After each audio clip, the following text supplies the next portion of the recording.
Welcome to Biz Dev Live. My name is Cameron Toth, and I'm so excited to bring you the one, the only Bobby Umar. He is a personal branding guru. He's somebody that's just awesome to speak to. I can't wait to get into the importance of aligning your brand so that you know what you're supposed to talk about, the importance of storytelling, the importance of mindset. We're going to get into all that and more right after the Biz Dev Live theme.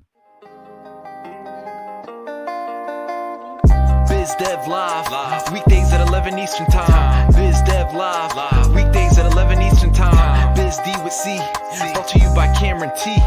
Biz D with C, brought to you by Cameron T. This is business development, not even selling it. This is intelligent. If you watch it, I promise you benefit. Leadership and motivation, empathy and inspiration. Leadership and motivation, empathy and inspiration.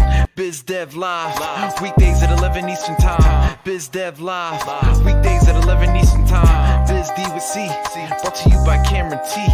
Biz D with C, brought to you by Cameron T.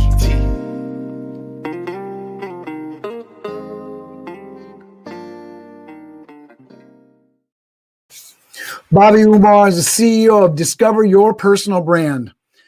Inc. magazine named him one of the top 100 leadership speakers, named alongside such noteworthy giants as Richard Branson, Brene Brown, John Maxwell, and Robin Sharma. Bobby is a 5-time TEDx speaker and one of the top influencers in the world with over 500,000 followers. He has been named the 2nd best business coach to follow on Twitter and the 4th best leadership influencer, according to Cred. Bobby is an international author of 2 books, including a #1 bestseller, and is a Huffington Post contributor. He hosted a weekly tweet chat called The Power of Connection that reached over 65 million impressions weekly. To date, his social media influence has garnered over 1 billion impressions.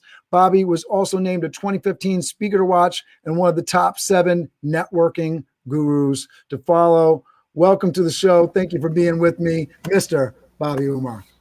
Thanks, Cameron. Happy to be here. Excited.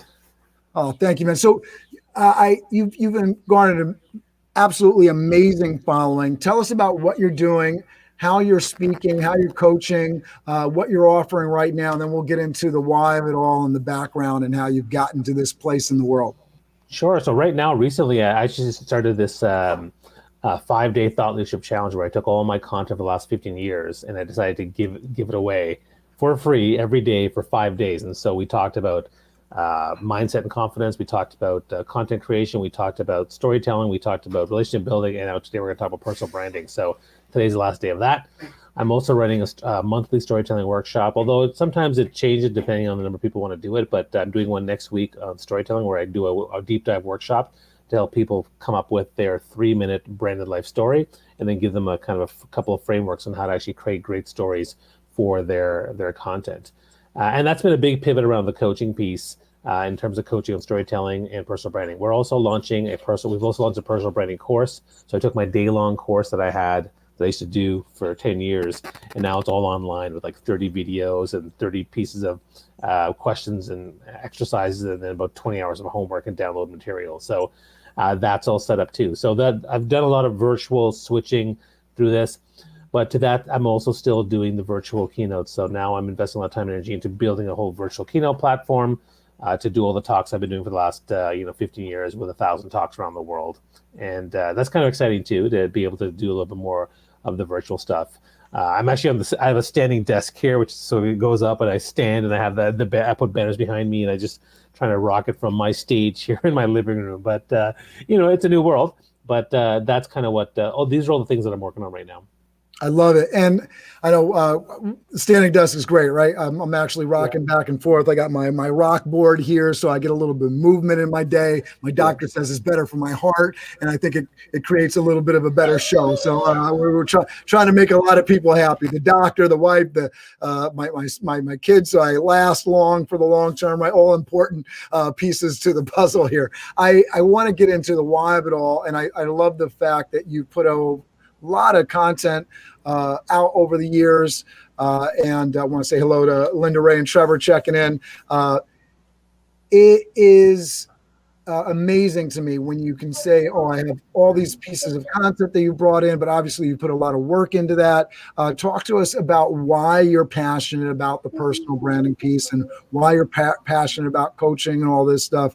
How did you get to this place in life where you want to do that? And how did you build this following?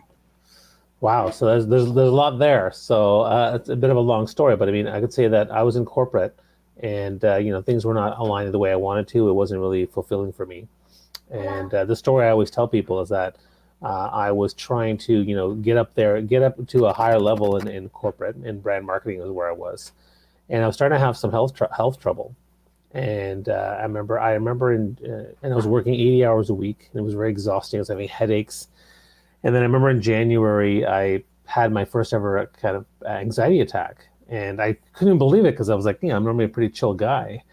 And then in March, we had some problems, having kids, and so I went to the doctor. And then 3 months later, I was so busy I couldn't go to see the doctor, and so I came back, and he said, "We have a problem." I was like, "What's the problem?" "The problem is I think you have diabetes." I'm like, "Really?" Okay. So then I had to deal with that. So I went to my employer and they said, look, normal blood sugar level is 6.2. My blood sugar level in December was 12, and now it's 16. And that's why I have the headaches. That's why I have the stress. That's why I have, all this issue. So I went to my HR and my manager. I said, look, I need to deal with this. I need to take a couple weeks off. I need to take my working hours to something more regular. And I said 50 hours a week, which is not regular, but that's what I said, from 80 to 50.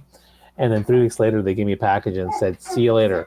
You're not our problem anymore." And it was a bit of an eye opener.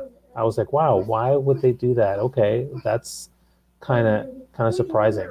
I was going to ask you who you're working with all the time, because I know you've done you've had such a storied career, right? I see the Bombardier, the aerospace design engineering work. You've worked with Unilever and Kraft, right? So what were you doing at that time? Yeah, so I started with a Bombardier as an aerospace design engineer. Then I was bored with that, so I started a musical theater company. Then I left both things and I went to my MBA and I switched to brand marketing. So I worked for Kraft and I worked for Unilever. So now Unilever, I was doing brand marketing, and that's when all this kind of came. And what was fascinating was that they gave me a package after 3 weeks of me talking about what I wanted to do, and I was like, "Wow, okay." I liked the package. I was like, that's great. Let me just do this.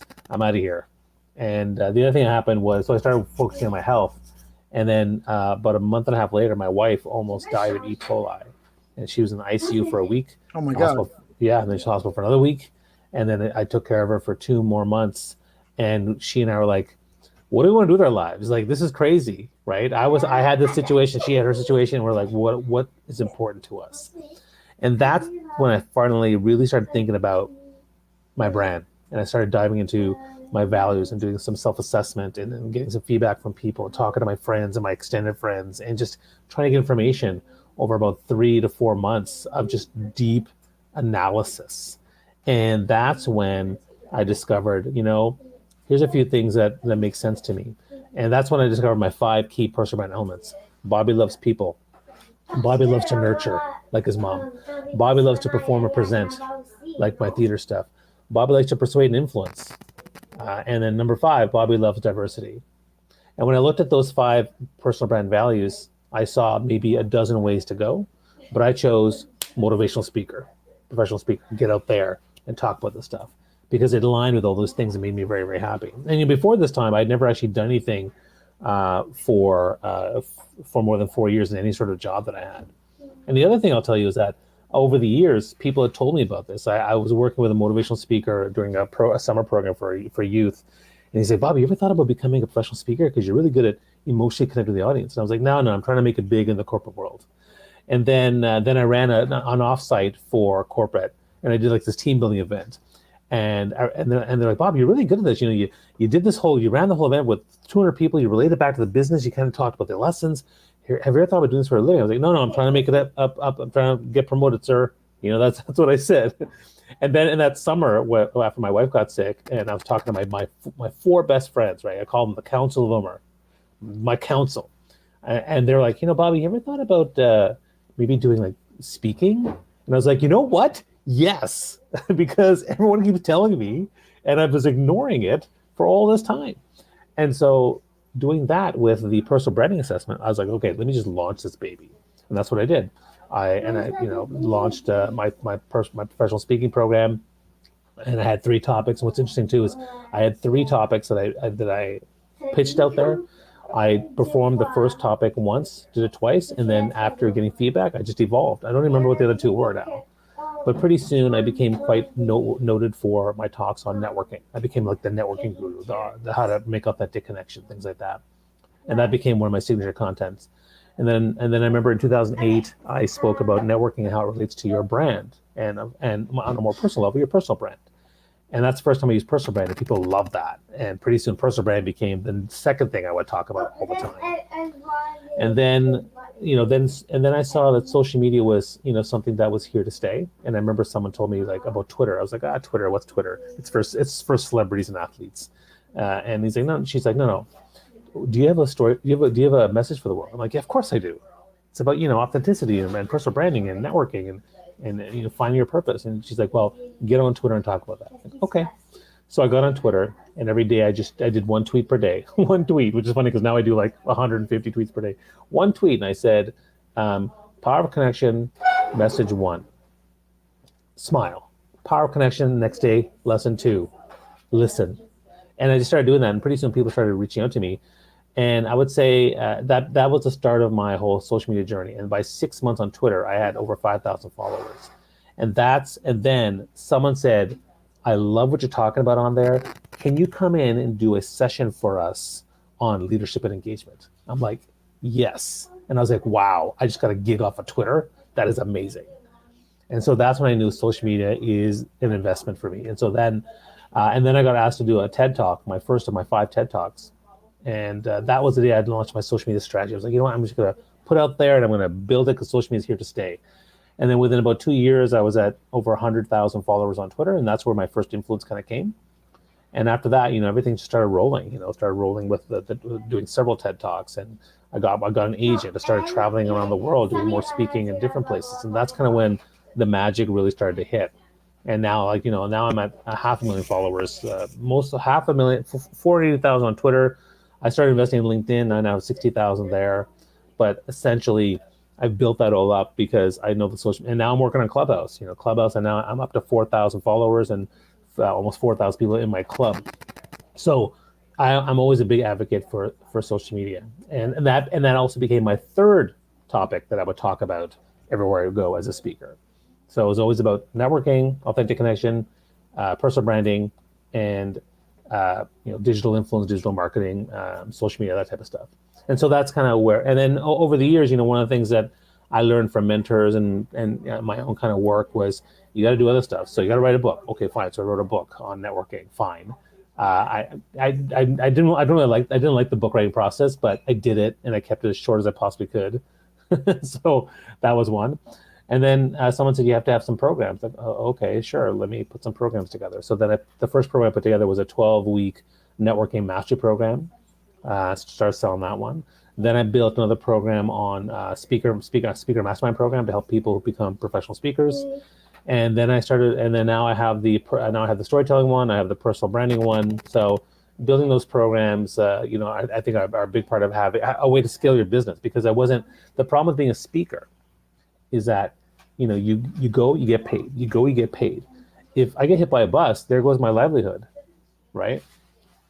And so I realized that, and my mentor, so I had a business coach and my mentor, Ron Tite, he was like, you got to find a way to scale this business, Bobby. I'm like, because he said, you give away too much of your time. And he made me do this analysis of how much time do I spend giving back to people without any direct or indirect revenue. And he went through my entire week, and it turned out I was giving away 57% of my time for free. He's like, Bobby, you're such a nice, selfless guy, but you have to change that. Take it down to 10, 20% of giving your time away. And then the other stuff's got to be directly or indirectly related to revenue generation. And that was a very, very important thing that I had to realize, because I had been doing it wrong for so long. I was way too giving, way too generous. And so that's when I started switching up in terms of, so now almost everything I do is indirectly or directly related to revenue generation. So even the thought leadership thing I'm doing, like at some point I'm working with these people, I'm doing a good job. They're now asking me, hey, do you do coaching? Well, yes, I do. Let's book a call. And it's all related to that stuff. So, and then I think the last thing I want to mention in this whole story is the COVID. So when COVID hit, yeah, that was devastating. I saw in the first month I was scrambling to just deal with the kids their online schooling, dealing with all the housework now because we're making meals at home. And we're hearing them in the background for all the parents like me that children in the background start going, you got your kids off to the side. Yeah, absolutely. We're all dealing with it. Yeah, and I'm sure she can tell me to shush at some point. But yeah, so it was the first month was crazy in terms of dealing with that stuff. And then all of a sudden by Easter, I was like, oh my God, slowly but steadily I was getting all the emails, and my entire schedule of March through October of speaking gigs, gone. And speaking was 90% of my income. And that was just devastating. I was like, holy cow, what am I going to do? And so I had to really figure that out. First thing I did was I pitched to all the companies about doing virtual training. It's like everything I speak about, I could do it virtually. At that time, no one wanted to talk about it because companies didn't even know what they were going to be doing. So nothing was really happening then. So then I said that I pivoted to individuals. Let me focus on individual coaching. And so I started booking calls. So I basically booked about 300 calls. And over the next 6 months, I determined that the greatest need that people seemed to really resonate with was storytelling. They wanted to learn how to tell stories with their content. They wanted to learn how to tell stories with their teams, in their Zoom meetings. They wanted to tell stories, in their relationships. And so I started doing workshops there. And then I also found personal branding was still very hot. People wanted to pivot. They wanted to transition. They wanted to start a side hustle. They wanted to really align their lives because they being at home, they're like, what does life really mean to me? What do I want to do? And so personal branding became quite prevalent, and so that's why I designed that course. And so that's how I've pivoted. There have been speaking gigs, but not very many. I remember I did my first one finally in November of last year, and I was like, okay, that's one. 20 more would be great. But yeah, it was just the one. And so now I'm bringing that back. But it's been a very challenging time of resilience. But you have to kind of go with it and work on the mindset, work on the tactics. And now I'm focused. Most of my energy is in the coaching practice for sure. But I think 2021, depending on how we go, I'm also going to start moving forward to doing more virtual keynotes. So that's the story of kind of how I came to where I am today. The influence has been a big factor. I certainly follow where the influence is and where the people are. So now my energies are on LinkedIn and Clubhouse, whereas before I was on Twitter and Facebook. So I kind of, adjust that.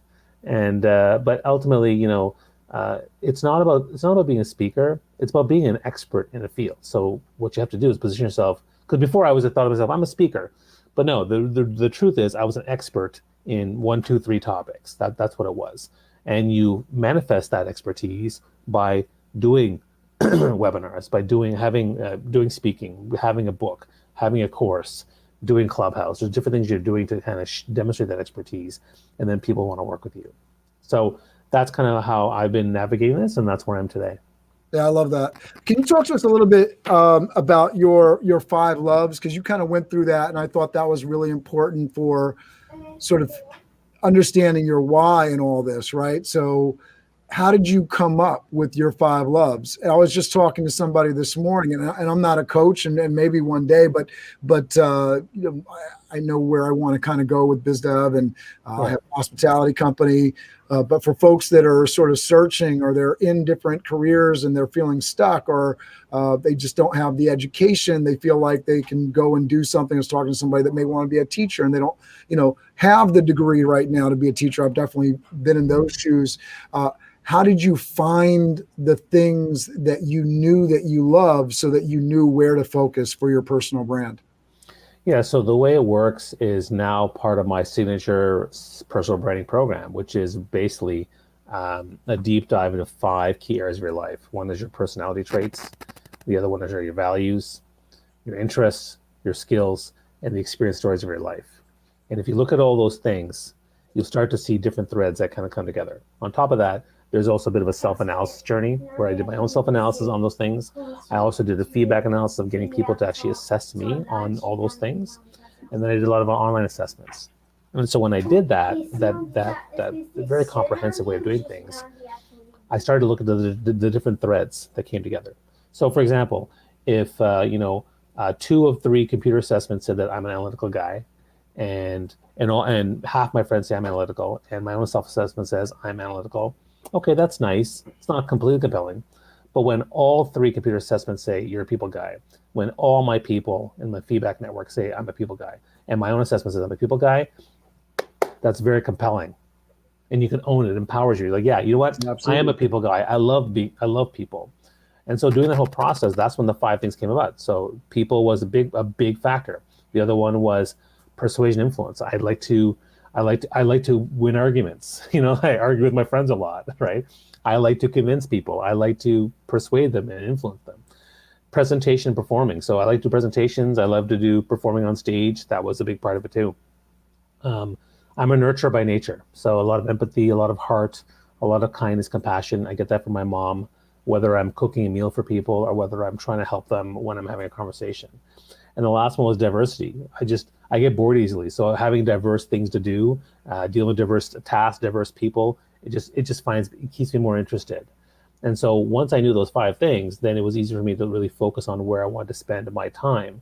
And it's a very exciting thing, the personal brand process, because the moment you know what you want to do that's going to provide you with 50 years of fulfillment, joy, and happiness, you want the rest of your life to start right away. And it's very, very exciting. And so when you look back at what I did, I haven't wavered from this. I've been doing now for 15 years. And it also, and I also put together a why statement that is really compelling. My why statement is this: there are lost, stuck, or unfulfilled leaders everywhere. And what I mean by that is everywhere I go, I meet people who feel lost in their careers, stuck in their jobs, or unfulfilled in their relationships. And so everything I do, for my coaching, my speaking, my content, my programs, you name it, it's all about helping that person. And that not only transitioned into clients, but even refers to my kids. It refers to my parents. Everyone feels stuck or fulfilled in some way, so I want to help them out. And so it's been a catalyst for action, for everything, a lightning rod for everything that I'm doing.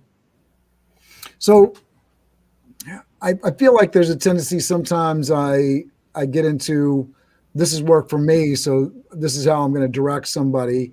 You're talking about personal brand. You're talking about what's worked for you in terms of, going from corporate to becoming a expert, speaker, coach, that sort of thing. For everybody, I know that may not be the journey. How do you talk to people when they find their personal brand to sort of show them the way to make money, find success in their personal track, to fit their personal brand and what they like doing? Yeah, so I think once you've identified, what your personal brand is and how you're being perceived and what your strengths are and things like that, then the next step is to think about, okay, now what is your objective with this? Like, what do you want to do? Do you want to start a business? Do you want to start a career? Like, what exactly do you want to do once you know yourself? And so I usually work with clients and say, well, let's figure out what your objective is. What's your goal? Your goal is to start a business? Okay, great. You want to make money. I get it. Okay. So then the second step is now who's your target audience? Based on what we've discovered with your personal brand, what are some of the areas and paths that excite you that would work well? So then you have to do a little bit more research and talk to people about, is there to validate what you're trying to do as a business or what you're trying to do for a career? Because, if there's no market for it, then obviously it's not going to work. If I took my brand elements and decide I want to just, be someone who teaches people how to, I'm making this up, juggle, maybe it's not viable to my goals. Right? Because you have to come up with something. It's the whole ikigai thing, right? You want to do what you love, what you're good at, what the world needs, and what the world's willing to pay for. Right? That's what you want. So the targeting and the audience building and all that kind of stuff is going to be important for you to understand, how can I make money doing this, or how can I build a career doing this kind of stuff? And that's really the next step for anyone once they've discovered their brand. Yeah, because you can find, I like, because I want to focus on one of the key takeaways, the importance of aligning your personal brand with what you do, right? But if you love juggling, but you don't want to do it in front of people, there might be a conflict of interest if you're trying to make money and find some sort of way to pay your bills in this world, right? So finding a happy medium somewhere between what you love to do and what you have to do to actually make that work for you so that you can continue doing that and keep the lights on and keep your wife or husband happy with you and all that good stuff, right? Yeah, exactly. And I know I've talked to some people who, they, a lot, and here's the other thing too. A lot of people don't want to do the work, right? So they always come to me trying to design what they want to do. Here's what I want to do. I said, okay, why? Well, because, I think I'm good at it. Okay, great. How do you know you're good at it? Well, because, I've had some success. I said, okay, is there a market for this? Well, I don't know. I mean, and then what they and then the question I was asking is this really aligned with you and your values? And they're like, what? Is it aligned with your values? Because see, here's the thing: if it's not aligned with your values, you're going to start this thing, and 6 months later, you're going to be dejected. You're going to get upset. 2 years into your career, you're going to be like, oh God, what am I doing this job for? Because you choose a path of success defined by others. You actually haven't thought about what it is and done the work. And 90% of people are always in the design phase of personal branding. They're always designing the tactics, the strategies, the plans, but they don't take the time to dive deep in the discovery piece of personal branding. And when you do that, then everything's more aligned, it's more focused, it's more impactful. And so, that's why you have to do that foundational work. And then after that, now let's come up with a plan, a target audience, and a tactic and objective that's going to actually get us to where we want to go. And then you deliver. So the 3 steps of personal branding is discover, design, deliver. Then when you discover it, once you've designed it, then you deliver it out there and try to optimize your results. And I want to talk to it a little bit, just to use myself as an example. I have a hospitality company I founded in 2011, and social media I know is important. I've used it. I think I've done fairly well with it, but it was never like big success because the consistency wasn't there. And one of the things that started, especially with the last year, having a lot of time on my hands with the pandemic and the slowdown, also helpful. But it was a struggle for me when I had the time to be consistent on social media, come up with content, come up with things. And as I pivoted in 2020 and created BizDev Live, this is episode, I think, 191. So I've stayed with it. There's been a little bit of consistency Monday through Friday, every single week. But there's also posts and different things that I'm doing on social media. And one of the things, just to connect to what you're saying and give that value to people, it's become a lot easier because BizDev Live is aligned to what I've found is I like providing opportunity and education. I'm good at hospitality. I'm good at it. I can train people on doing it. I can run an event. There can be craziness going on. The rain can be coming down. My head is cool.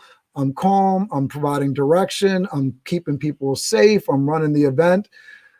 But I don't love posting on Twitter about it. I don't love posting on LinkedIn about it. What do I love posting on? How to improve your life, how to get to that next level, how to get to that next step, how to not make some of the same mistakes I've made in my business. That's exciting to me. And so that has made it easier. And I think that's exactly what you're talking about. It's aligned to my values.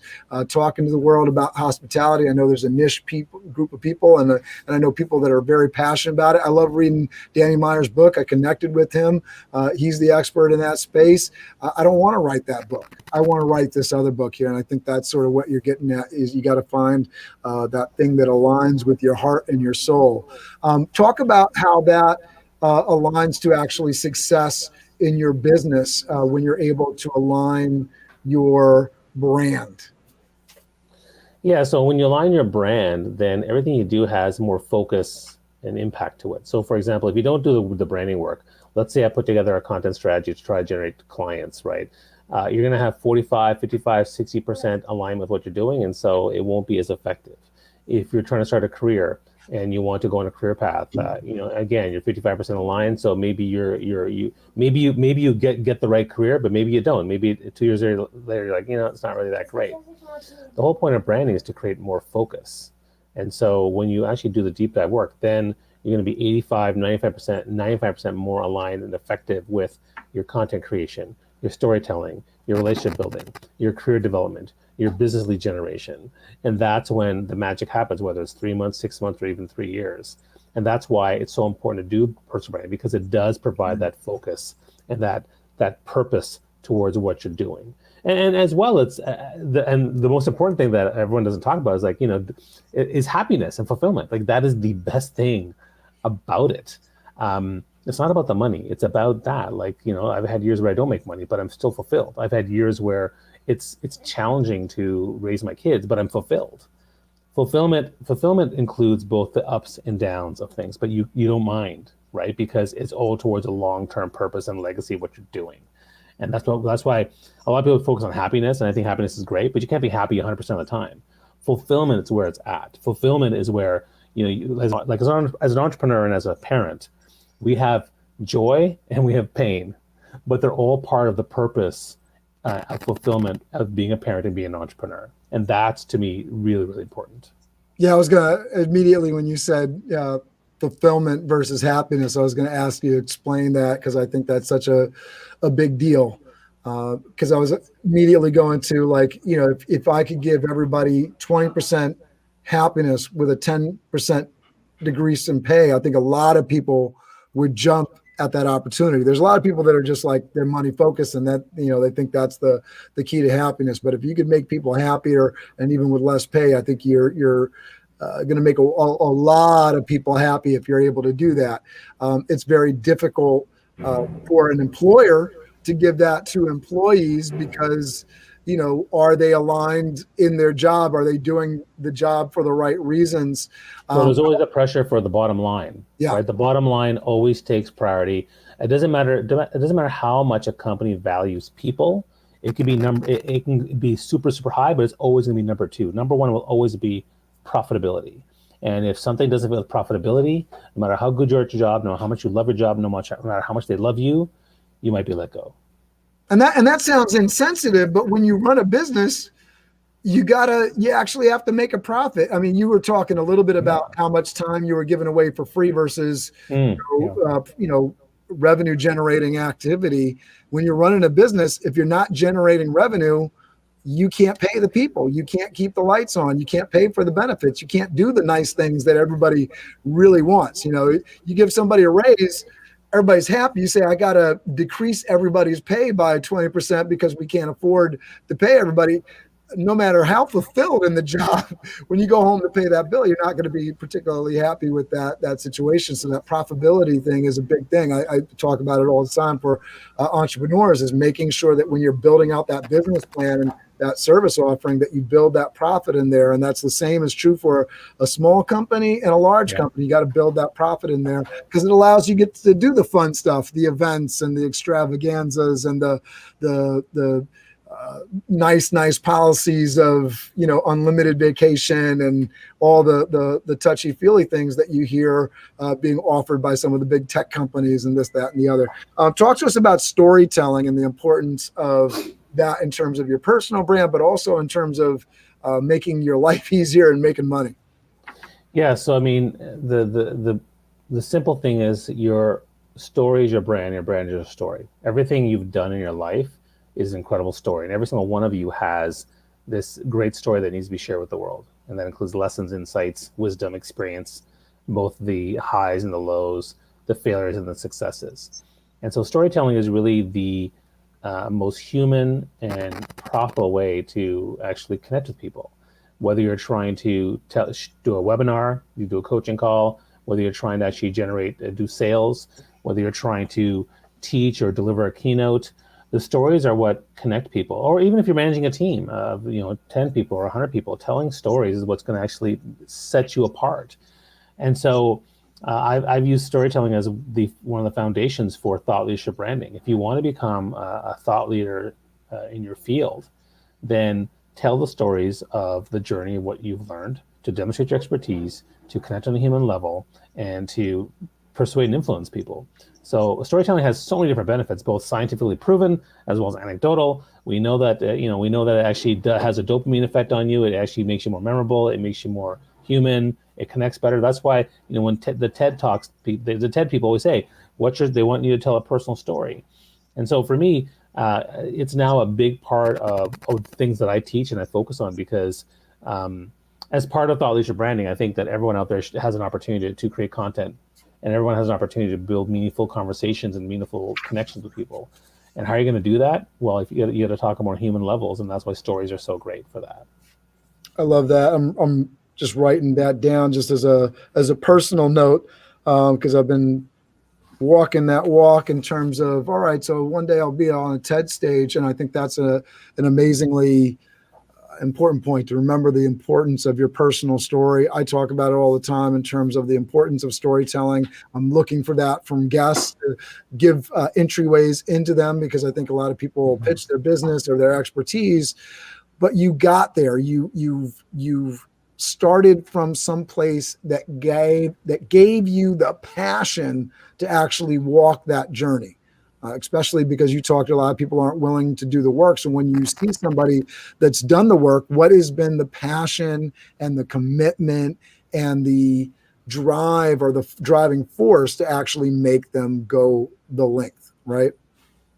I know that wasn't a question, but I'd love your input on how you've seen that actually play out in your clients' lives, for you, and for the leaders that you've touched. Yeah, so I think, and so you bring a really good point. Someone's done the work, they're ready to do it. Now they're aligned. They kind of know their brand. They kind of know their target audience. They kind of want their objective, and yet they still fall apart. Why is that? Because they have to work on mindset. They have to work on accountability.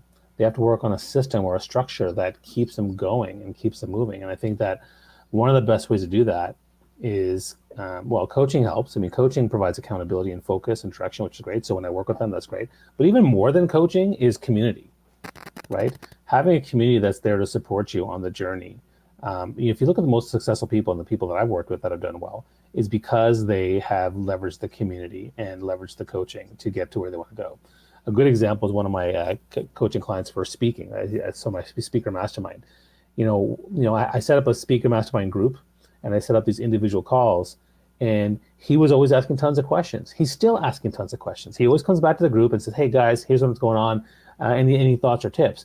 And not only do I give tips in terms of, as his coach, but everyone else is giving tips. And so he's leveraged the community and the coaching to take his speaking career to that next level. And that's been great. And so most of the people that I work with, I always try to get them to commit to something longer than just that one-off. So now even when people book me for coaching, I had a call with another guy who wanted to work with me. He's like, "Oh, this is great, Bobby. I can't wait to start." And okay, I said, "Fine, it's 12 sessions." Like, 12 sessions? It's like, yeah. He's like, what, let's do one. I mean, no, we're not doing a one-off.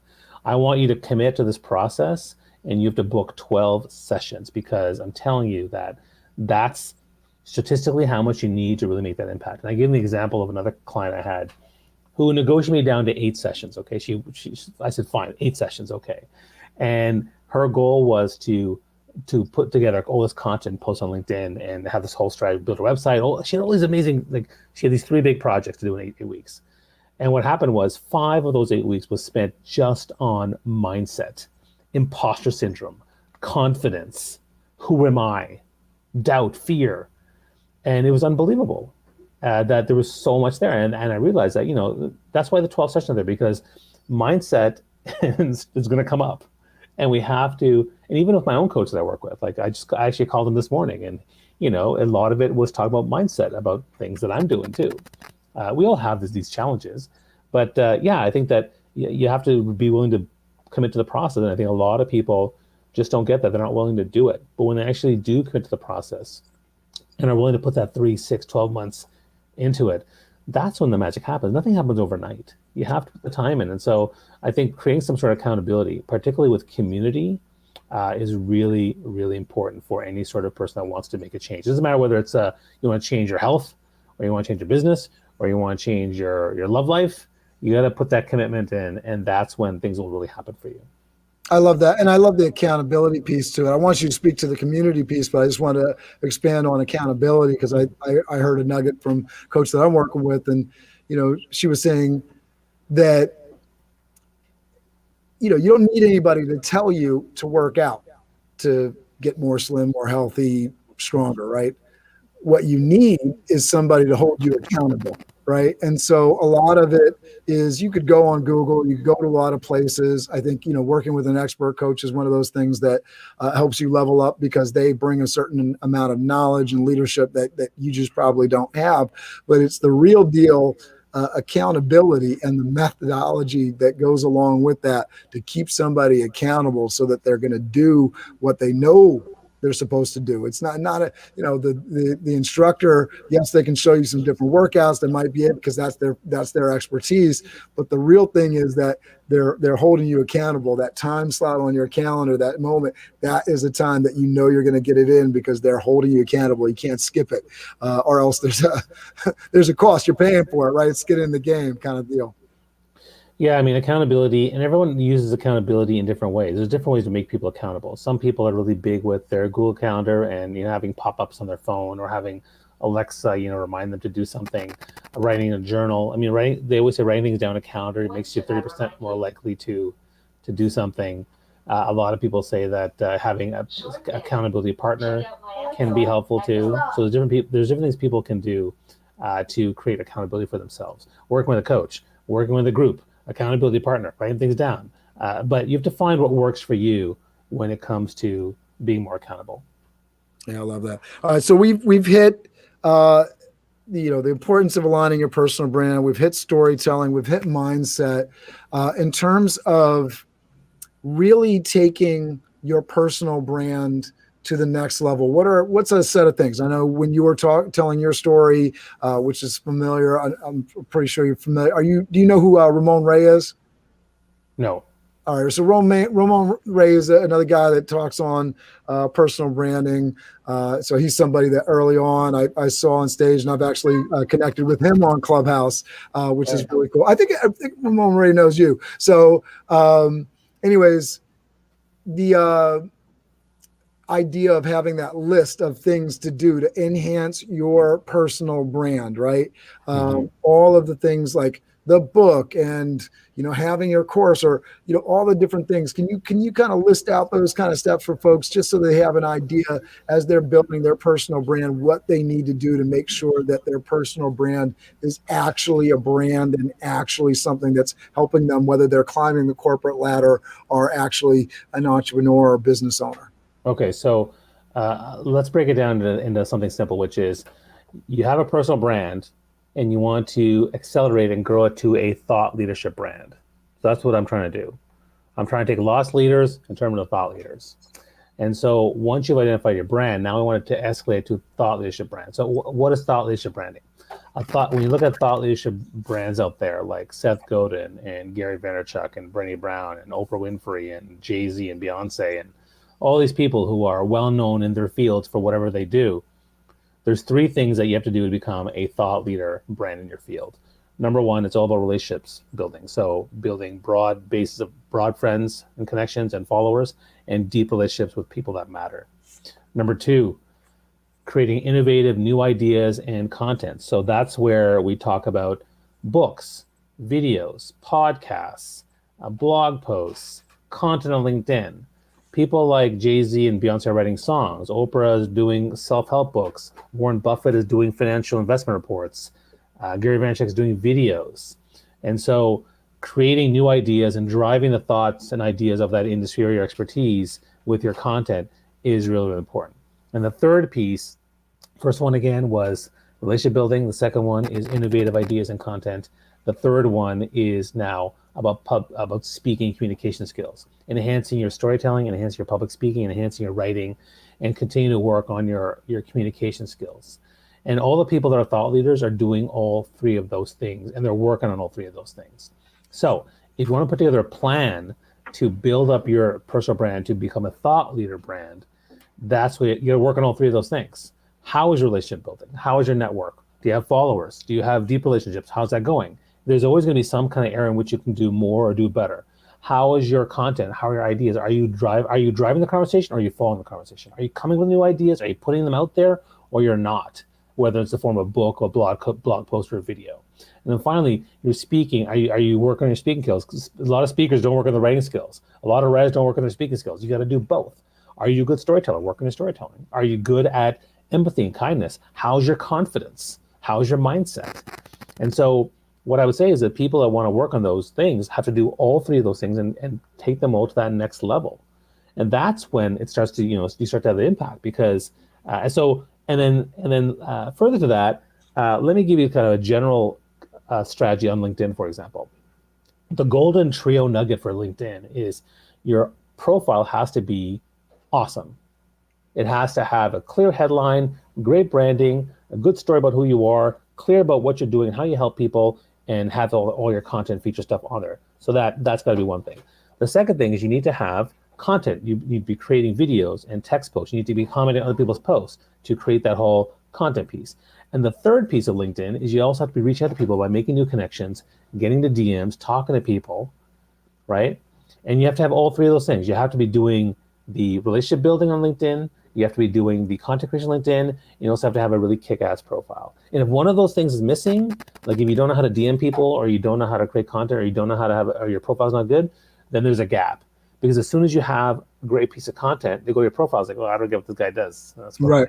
Or you reach out to somebody, it's like, they go to your profile, I don't get what this guy does. Or you have the great profile and people have your content, and you reach out, it's like, hey, how's it going? And you don't know how to talk.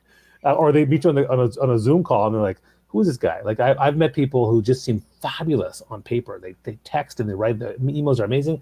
And then you get on a call with them and it's just like this awkward, like, oh my God, like you got to work on this. You got to work on how to talk to people because I'm uncomfortable and I'm a pretty easygoing guy. And so it's that big three there, even on LinkedIn. Like you have to have all three to really excel on LinkedIn. I love that. I love that a lot. And for, whether it's LinkedIn or Twitter, like, obviously I've gone into like technical details and advising. I got great mentors. Fanny Dedekin's great on LinkedIn and, laying out the posts and everything. You were talking about the fact that you were able to book and secure speaking engagements just on the strength of your Twitter presence. For folks that are wanting to get started today on having a presence on social media, and let's say, just for the sake of argument, LinkedIn is not their jam, right? They want to do Instagram or they want to do TikTok, which, TikTok is a good place for virality right now. That's where they want to go. Or they want to do Twitter. What is because I know you said you kind of switched from Twitter to LinkedIn. Do they, I talk about LinkedIn a lot. Can you use any one of these social media platforms to really get out there? I kind of know the answer to this question, but I'd love you to explain it a little bit. Can you use any one of these social media platforms to really build your personal brand? The short answer is yes. But the most important thing to keep in mind is where's your target audience, right? So that's number one.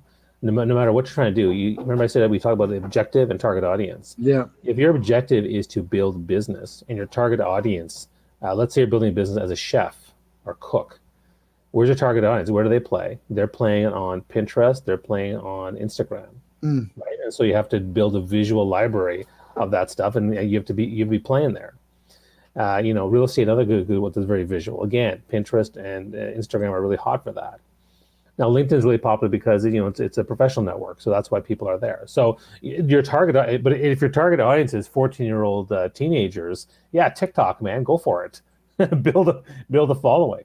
So that's the first thing to keep in mind. The second thing to keep in mind is that social media is about building awareness. It's not about building transaction. Okay, so even though like that person on Twitter said, "Hey, I love your stuff. Can we talk?" Well, we had to have a conversation, an email, and then a phone call, and then eventually I booked the gig, right? But it built the awareness.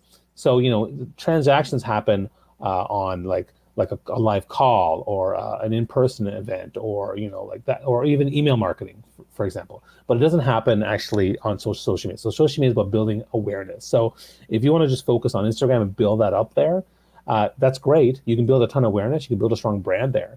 But you have to find a system to actually convert those people to create conversations, because content creates conversations.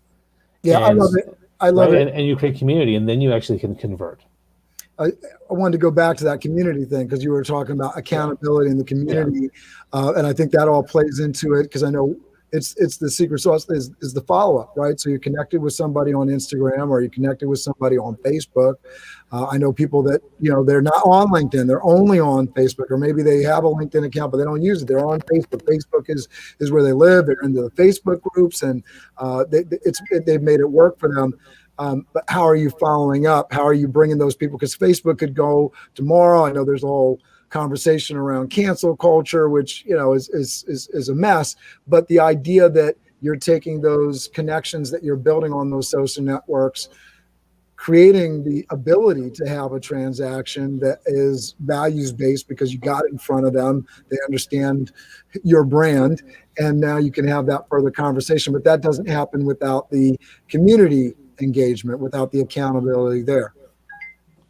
Yeah, and the whole point of a community is that's when change really happens, right? So, when on my first TED Talk, I talked about the importance of the 5 C's of connection, and it was caring, and communication will lead to connection. And then when you create enough connection, you create community. And when you create enough community, that's when you create change for people. So that's why community is so powerful, because it can actually move people in a direction or towards a purpose that creates that impact. So whether you're trying to do a social movement, whether you're trying to do an entrepreneurial movement, or any sort of movement, creating a community, that's when the impact really happens. Because there's a driving force that moves all of you together. There's greater accountability. There's greater innovation and mindset and brain trust that you build. And that's why masterminds are so powerful. That's why dinner masterminds are so powerful. That's why community groups and group coaching is so powerful, because people get that extra benefit of actually doing that with other people and sharing the journey with other people. And so that's why I'm a big believer in community, because it's going to help you in every aspect of your business and your own personal life. That's why there's parenting groups. That's why there's groups for lots of things, right? Can you run people through that 5 C's? I think you went fast through that. I want people to write that down. Go ahead. So when you care enough about something in a genuine way, and you communicate in a very assertive way and a proactive way, you create deep and powerful connection. When you create more deep and powerful connection with many people, you create a powerful community. And once you have a powerful community, that's when you create the change that you want. That's awesome. I love that. That's great. You've really run us through a lot here, Bobby. What are some ways that people can get in touch with you? I know you're talking about the leadership piece, the 5-day leadership. Talk to us about how people can connect with you, where they can find you. I know I have your LinkedIn down below. We talked a lot about LinkedIn today. If you're on Facebook watching this, you can see it over to the side. How can people get in touch with you, whether it's on LinkedIn or some other spot, and how can they take advantage of the things that you're offering right now? Sure. So, you can, my websites are raeallan.com and DYPB.ca, which stands for Discover Your Personal Brand. You can also connect with me across all the social media platforms. My handle is Raehan Bobby on Twitter, Instagram, Clubhouse. And of course, you can follow me on my Facebook and LinkedIn and Twitter pages, and just see all the content that I'm creating and putting out there. And, I'm also, right now, I have my personal branding course, which is on my DYPB site. I also have the storytelling course, which is also something I'm talking about a lot on the platforms. And I also am doing the thought leadership branding program. So these are all things that I'm running. Clubhouse is really hot right now, so I'm there a lot. And I started a club called Thought Leadership Branding, the club. And it already has 3,600 followers. And so we want to join you there and see what we're doing. We're putting together an incredible array of sessions for people to help you on your way. But there's lots of ways that if you Google me, you'll find me everywhere. that's the short answer. Love it. All right. Folks, please reach out to Bobby, connect with them on LinkedIn. Look for it's a 5-day leadership conference. It's a 5-day leadership challenge. Yeah. 5-day leadership challenge. And they can find that on the Discover Your Personal Brand website. Well, if they go to my LinkedIn profile, they'll see me talking about it all the time. So all right, beautiful. That's the best place to go. Thank you so much for sharing all this great information with everybody today. Throw my banner up here so we get this folks to please comment, like, and share. Incredible message from Bobby Raeallan today. You're awesome. You're incredible. Thank you for doing this. One more time, just tell them the website to go to, and then I will let you say goodbye, and we'll play off with the BizDev theme. I love it. The website is dypb.ca and raeallan.com. Yeah, and for folks that didn't know, we didn't mention Toronto, Canada is that right? That's right. Go Toronto Raptors. Thank you very much. Biz Dev Live. Weekdays at 11 Eastern Time. Biz Dev Live. Weekdays at 11 Eastern Time. Biz D with C. Brought to you by Cameron T. Biz D with C. Brought to you by Cameron T. This is business development, not even selling it. This is intelligent. If you watch it, I promise you benefit. Leadership and motivation, empathy and inspiration. Leadership and motivation, empathy and inspiration. Biz Dev Live, weekdays at 11 Eastern Time. Biz Dev Live, weekdays at 11 Eastern Time. Biz D with C, brought to you by Cameron T. Biz D with C, brought to you by Cameron T.